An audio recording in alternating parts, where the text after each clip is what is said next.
High বন্ধুরা, দেখো আমি এখন আমলকির আচার বানাবো। তো আমলকিগুলো দেখো ভালোভাবে ধুয়ে নিয়েছি, নিয়ে আর এই ভাবাচ্ছি। তো দেখো কালারটা আলাদা রকম হয়ে গেছে, এই দেখো দেখতেই পাচ্ছ ছিদ্র ছিদ্র গামলা। তো তারপরে ভাবি নেওয়ার পরে ভাজা যে মশলাগুলো দেবো দেখো ভেজে নিচ্ছি। তারপরে ভাবানো আমলকিগুলোকে পিস পিস করে সুন্দর করে ছোট ছোট করে টুকরো করে কেটে নিয়েছি। আর দানাগুলো দেখো কি সুন্দর ছাড়িয়ে গেছে, দেখেছো?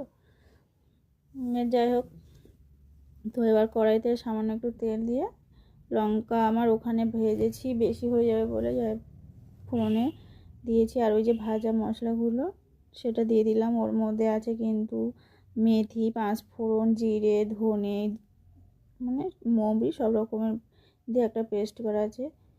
দিয়ে তো এবার আমলকিগুলো দিয়ে দিলাম, নেড়ে চেড়ে সুন্দর করে দিয়ে ওখানে পরিমাণ মতো লবণ অ্যাড করলাম।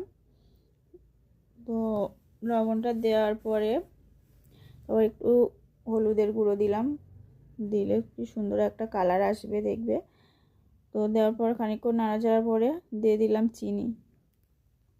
চিনিটা দেওয়ার পর দিলাম গুড়টা দিলে আমলকির আচারটা খুব সুন্দর লাগে, খুব সুন্দর একটা টেস্টি হয়, কালারফুল হয়।